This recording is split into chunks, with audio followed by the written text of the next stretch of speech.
pratiquer une pêche un peu différente de d'habitude. On va faire une pêche à l'anglaise.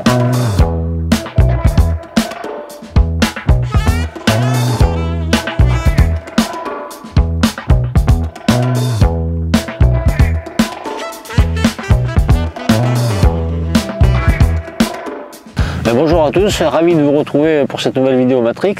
Donc aujourd'hui on va pratiquer une pêche un peu différente de d'habitude. On va faire une pêche à l'anglaise. Donc une pêche à l'anglaise à courte distance. Donc on va faire un point de fixation avec de l'amorce et après on va faire une pêche à la grainée dessus. Donc au niveau de la pêche on est sur un petit étang où il y a donc plusieurs îlots. Là on va pêcher à proximité d'un îlot, donc pas contre l'îlot parce qu'on est sur une pente assez marquée. En sondant, j'ai cherché le bas de la pente et donc je l'ai trouvé, ça m'amène à peu près à 2,50 m, 2 mètres de la pente, de l'île.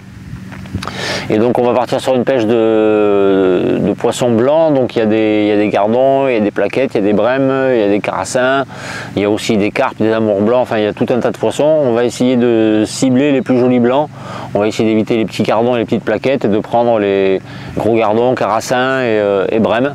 Donc voilà, donc très peu d'eau, on a à peu près 1 mètre d'eau à l'endroit où on veut pêcher, donc à 2 mètres à peu près de l'île. Donc au niveau de la pêche, comme je disais, j'ai fait un bac d'amorce assez riche pour essayer de sélectionner les plus jolis poissons et dessus on va grainer des rubis, voilà, simple. Donc rien de bien compliqué. Ce que je vais faire pendant la pêche, c'est que je vais détailler deux trois petites choses voilà, qui peuvent être pratiques s'il y en a qui débutent la pêche à l'anglaise. C'est 2-3 petits conseils, rien de compliqué parce que ça va être une pêche assez simple quand même. Donc mais comme ça me permettra de poser certaines bases qui sont quand même nécessaires et très simples à assimiler. Donc voilà, donc là on va aller faire les boules et puis on va amorcer, puis je vous détaillerai tout le matériel utilisé et tout le reste, la ligne et tout ça au fur et à mesure de la pêche. Allez, let's go. Donc voilà, donc là je viens de terminer l'amorçage, je vais passer à la pêche, mais avant tout ça je vais vous présenter un petit peu le matériel que je vais utiliser aujourd'hui. Donc il n'y a pas besoin de grand chose quand même pour la pêche à l'anglaise. Donc au niveau de la station, vous voyez qu'aujourd'hui j'ai choisi le petit siège, j'ai piqué le petit siège à mon fils, le petit siège feeder, super pratique, très léger pour pêcher à l'anglaise quelques heures, il n'y a pas besoin de plus, même pour le feeder ou pour autre, c'est parfait. Donc après au niveau du matériel, alors la canne c'est une Horizon Pro Waggler en 3,70 m. C'est un bon compromis, franchement c'est bon passe-partout, ça permet de pêcher sur les pêches comme ça à courte distance, même un petit peu plus loin avec des wagglers à bulbe ou au PLS Waggler. C'est vraiment un très bon compromis niveau taille puissance. Au niveau du moulinet, donc c'est un Horizon 4000 garni en 22 centièmes. Voilà, après donc là pour le montage rien de plus simple, hein. Deux petits stop flotte. Après au niveau de la fixation pour le flotteur, moi j'ai choisi de mettre une petite attache coulissante qu'on utilise pour le feeder. Je trouve que c'est pratique, ça donne une articulation et ça abîme pas le fil, donc c'est pas mal. Là j'ai mis un petit flotteur pan en 4 grammes. Dessous j'ai ma plombée. Donc là ma plombée elle est composée de 5 plombs numéro 8, 4 que j'ai remontés sous le flotteur et un que j'ai descendu à l'émerillon en guise de plomb de touche. Sachant que voilà, mon hameçon est là où il y a ma main, ici, et donc là en étant réglé comme ça, je traîne de 10 cm, donc il y a vraiment très peu de fond, hein. J'ai à peine 1 mètre de fond, donc voilà, très peu de plomb sur la ligne, sachant qu'on va pratiquer une pêche à agréner. Le but recherché c'est d'avoir mes asticots qui sont présentés à l'hameçon, qui est une descente relativement naturelle, puisqu'il y en a, moi je vais fronder régulièrement de l'asticot, donc il y en a plein qui vont descendre à une certaine vitesse. Le but c'est que mes asticots à moi sur ma ligne descendent le plus près possible de la vitesse de descente de ceux qui n'ont pas d'hameçon. Donc là j'ai mis un plomb de touche, je pense que ça sera trop lourd. Il faudra peut-être que je le retire si je veux vraiment avoir une descente très light. Après, tout dépend des poissons qu'on recherche, qu'on a de présent sur le coup. Si c'est une pêche de gardon, oui, j'aurais peut-être besoin d'enlever ce petit plomb. Par contre, si c'est une pêche, s'il y a des plaques ou des carassins qui rentrent, je pense que le plomb ne gênera pas si je veux avoir une ligne un petit peu plus stable sur le fond. Et après, si vraiment je veux qu'il y ait du vent qui se lève ou quoi, que je veux que ma ligne tienne le fond beaucoup plus fort, ben, du coup, je descendrai les plombs que j'ai sous mon flotteur. J'ai encore 4 plombs de réserve et ça me permettra du coup d'avoir une ligne beaucoup plus lourde, donc plus stable. Voilà. Donc là, ce que j'ai fait, c'est que j'ai clippé à une certaine distance. Le clip me sert juste en fait à ne pas envoyer ma ligne dans l'île. Après, moi, mon repère, il est visuel. J'ai un bosquet gris devant moi. Je pêche à hauteur du bosquet, 1 mètre à peu près à gauche du bosquet. Voilà, donc à distance du bosquet, 1 mètre à gauche. Voilà, mais disons que le fait d'avoir mis un line clip, ça me permet de ne pas envoyer derrière dans l'île et de changer 50 fois de bas de ligne. Voilà. Alors j'espère que le line clip ne me jouera pas des tours vis-à-vis des gros poissons, des carpes et autres, parce que si ça déroule, le line clip est très près de l'endroit où je vais pêcher. Donc si ça déroule, voilà, je pense que j'aurai pas le temps forcément de déclipper. Et comme j'ai un bas de ligne en 12 centièmes, pour débuter j'ai mis un bas de ligne en 12 centièmes avec un hameçon de 16 pour commencer à pêcher avec de rubis. Voilà, le but c'est de prendre des blancs. Voilà, je pense que le bas de ligne en 12, s'il y a une carpe ou un très gros poisson, il y a des amours blancs, des trucs comme ça, va falloir que ça se passe bien pour le sortir, quoi, hein. Ça va être très compliqué. Donc on verra. Au pire, j'ai pris de quoi monter des bas de ligne jusqu'en 18, 20, 22 centièmes si vraiment la pêche devient compliquée sur les blancs et qu'on n'a que des gros poissons. Bon, ben, on basculera sur une pêche de gros poissons, quoi. Voilà. Mais en attendant, je vais piquer deux rubis à l'hameçon et on va attaquer la pêche. Allez, c'est parti.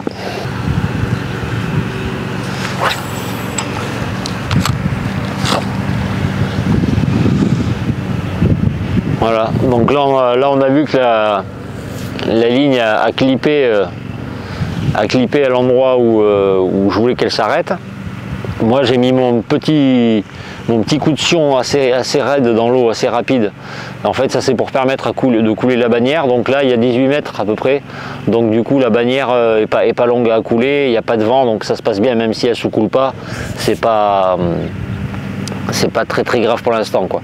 Après quand on pêche très loin et quand on veut couler une bannière sur une grande distance, l'idéal c'est quand même de jeter beaucoup plus loin que l'endroit où on va pêcher. Bon, évidemment quand on n'a pas d'île en face, mais voilà, à partir du moment où on n'a pas d'île face à soi, jeter beaucoup plus loin et prendre le temps de couler une fois, 2 fois, 3 fois s'il faut. Mais une bannière bien coulée à l'anglaise, c'est quand même très important, parce que une bannière mal coulée, ça prend le vent, ça dérive, et malheureusement quand on pêche admettons à 40-45 mètres à l'anglaise, si on dérive de 1 ou 2 mètres, visuellement on le voit pas toujours, la ligne est toujours tendue parce que ça a pris le vent, mais du coup on est à 2 mètres de l'amorce ou 3 mètres de l'amorce et on n'a pas de touche, quoi. Donc voilà, une bannière bien tendue c'est important, et toujours pêcher sur sa marque. Donc là moi du coup aujourd'hui j'ai pas de marque puisque je pêche à 1 mètre devant mon clip. Là voilà, là j'ai pas rejeté parce que je suis en train de parler, mais là je suis déjà trop près, hein. On voit que là il faut que je pêche 1 mètre plus loin, hein. Donc là ma ligne n'était pas coulée, on a bien vu le ventre quand j'ai ferré. Voilà, du coup s'il y a un petit vent qui se lève, il faudra peut-être que je fasse un réglage différent pour avoir une ligne mieux coulée.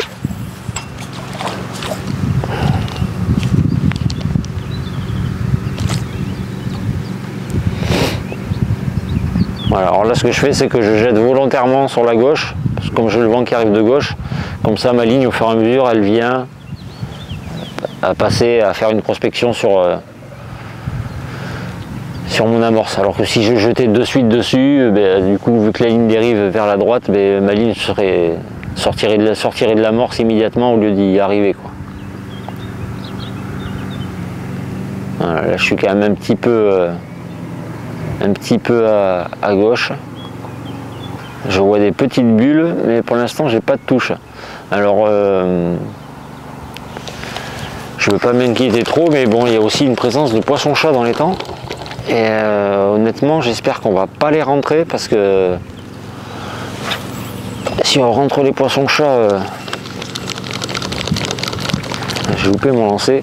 Si on rentre les poissons-chats, eh ben ça peut être marrant parce que déjà j'aime pas ça. Et puis c'est moche comme pêche. Hop là. Voilà, là c'est pile l'endroit où il y a l'amorce. Normalement, s'il doit y avoir une touche, ça doit pas être loin d'ici.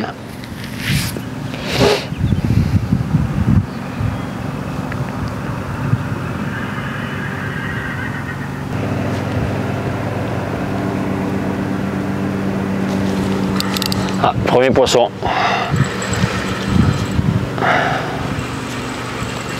Là on voit bien la courbe de la canne, c'est vraiment un plaisir. C'est pas un gros poisson, mais au niveau des actions, les cannes elles sont incroyables. Ça amortit, qu'est-ce que c'est? Petite plaquette peut-être? Ouais.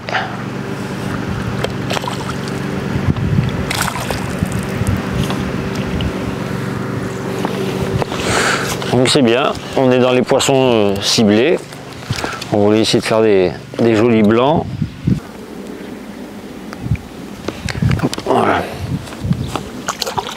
Peut-être attraper des gros joueurs, ça sera plus pratique.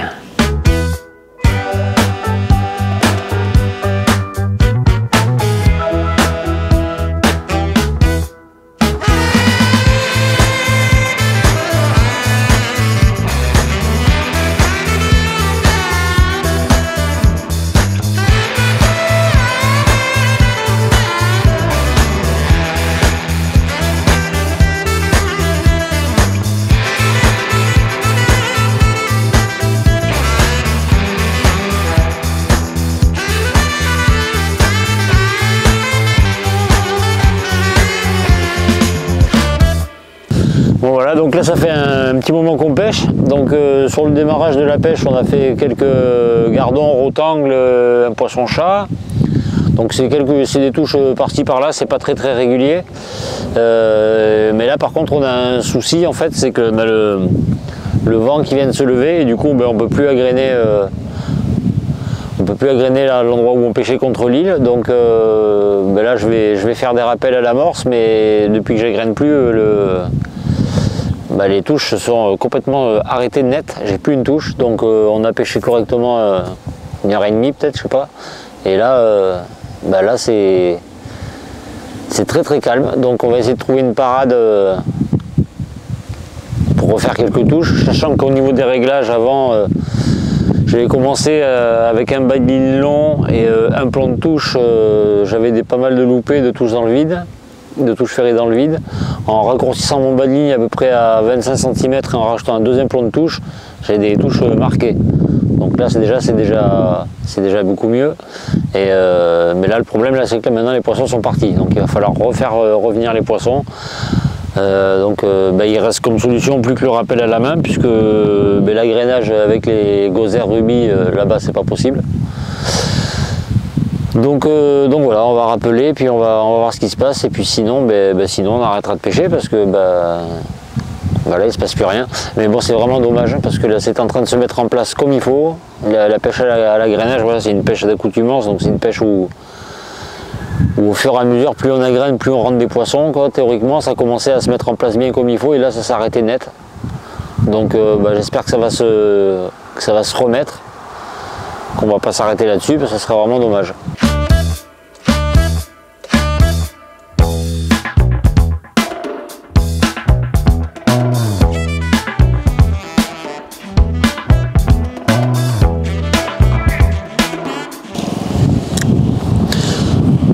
Donc voilà, donc là ça fait maintenant un petit moment qu'on a lâché la pêche à l'anglaise, parce que le vent qui s'est levé, ça empêche complètement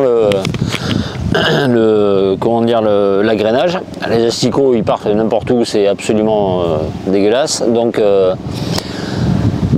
on a essayé juste après, j'ai monté une canne méthode pour voir s'il y avait quelques plus jolis poissons. Ça n'a rien donné, j'ai eu quelques passages dans le fil mais rien de bien concluant. Et là on a monté une petite canne, donc une Ethos une XRS en 3,50 m, donc pour pêcher avec un tout petit feeder de 15 grammes. Et du coup ce qu'on fait, c'est qu'on pêche à l'endroit où pêcher à l'anglaise. Et ça nous permet de ramener des asticots précisément au bon endroit. Voilà, et du coup on refait quelques poissons comme ça, quelques plaquettes et brèmes, mais voilà, c'est rien de vraiment très marqué. Ce qui fonctionnait le mieux, c'était, il n'y a pas photo, c'était au début la pêche à agréner, mais bon là avec le vent c'est ingérable. Donc là on va refaire un ou deux poissons et puis on va relever la bourriche pour vous montrer tout ça. Et puis voilà, on va profiter encore un petit peu de ce beau soleil. Donc voilà, donc la journée de pêche touche à sa fin. Donc on a fait quand même une jolie pêche de plaquettes et de brèmes. Voilà, donc les brèmes les plus grosses ne sont pas très grosses, mais bon, voilà, c'est pêche de brèmes, on va dire, de plaquettes calibrées. Donc voilà, ça a été assez compliqué de trouver une parade à la pêche initiale qui était prévue, c'est-à-dire la pêche à grainer. Donc bon, on a réussi à gratter quelques poissons, on va dire, supplémentaires, mais bon, ça a un peu coupé la pêche quand même. C'est vrai que là, ce vent qui s'est levé, bon ben là, il nous souffle de face, légèrement de gauche. Les asticots, ils atterrissent 3-4 mètres trop courts et étalés sur 10 mètres carrés, donc ça sert à rien. Si c'est pour mal le faire, autant pas le faire et autant faire autre chose. Donc voilà, on a fait une petite pêche au feeder pour compléter. Donc voilà, des gardons, des brèmes, il y a 2 poissons-chats aussi. Et voilà, donc je vais les remettre là rapidos parce qu'ils sont en train de sécher avec le vent. Et puis je vous dis à une prochaine fois. Au revoir.